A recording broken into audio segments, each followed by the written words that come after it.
tsaka yung pag-makeup ng ganito, siguro mahirap lang yung kailangan mas maaga kang gigising. Kung ang call time was 8, natandun na ako ng mga 6, 5 kasi mga 3 hours gawin yung buong makeup. Yun lang.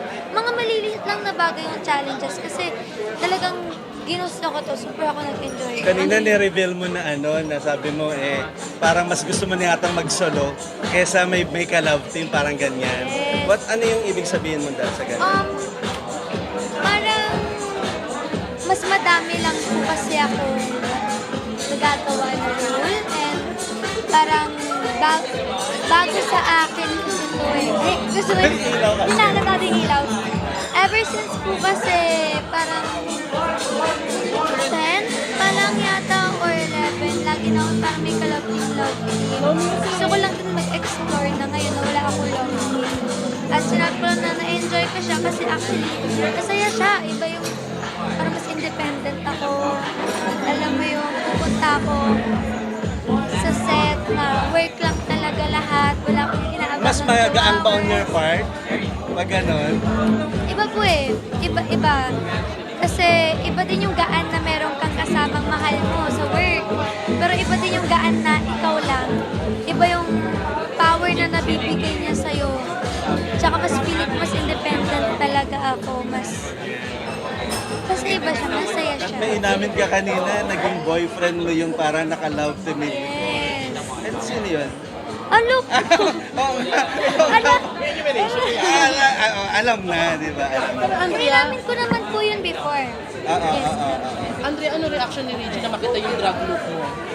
Actually, he was very supportive sa role ko dito.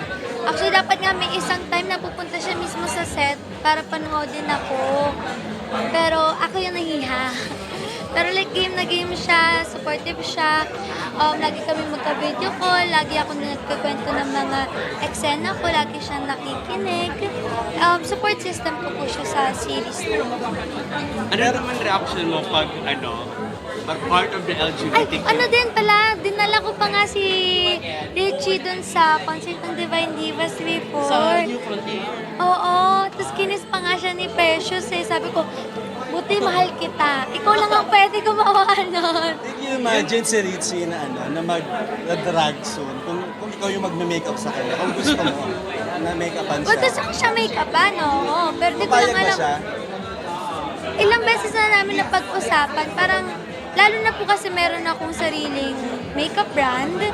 Game naman siyang gawin yun. Sino yung gusto mong character na i-portray na kung make-up? Siguro si Rika, as Richie to Rika. Ewan ko, di ba? Ewan. Pero ikaw ba, yung drag name prior to this, may naisip ka na bang drag name sa sarili? Ay, matagal na po kasi talagang buhay na si Valentine Royal.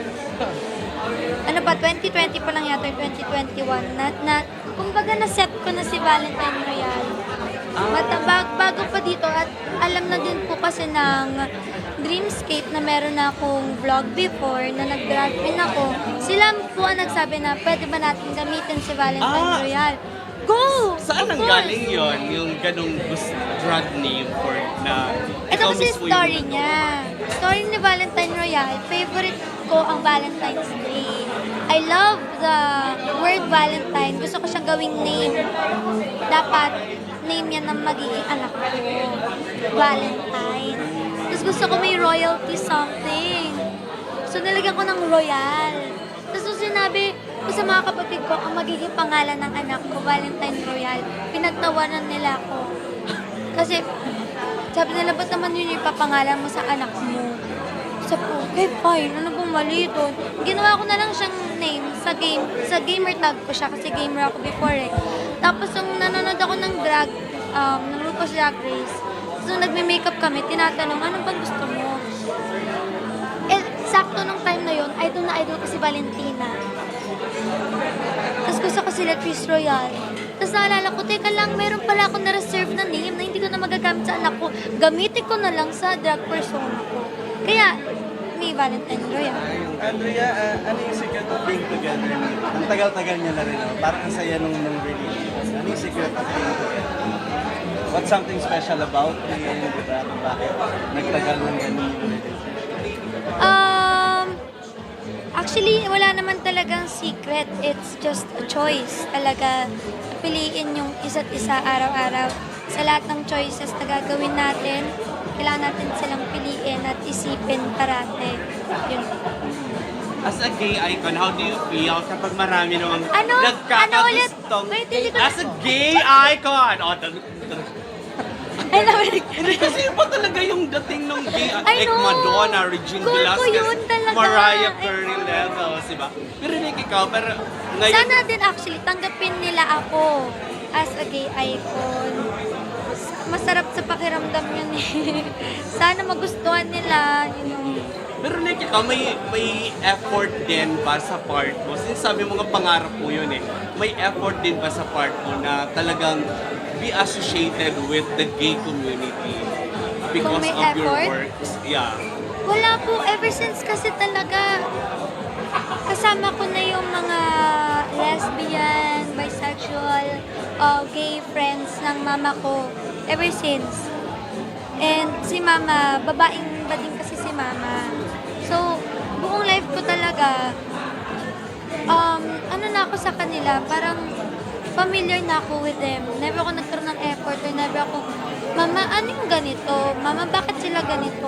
Parang normal kasi lahat sa akin to eh. Mas masaya, hindi ko nagkaroon ng effort actually, mas masaya nga ako kapag nagtatrabaho ako na madami ako nakakasama mga guys. Kasi actually yung glam team ko, best friends ko sila. Ganon ko sila kamahal talaga. Walang effort for me. Basta wag lang nilang gagalawin si Richie. Oo.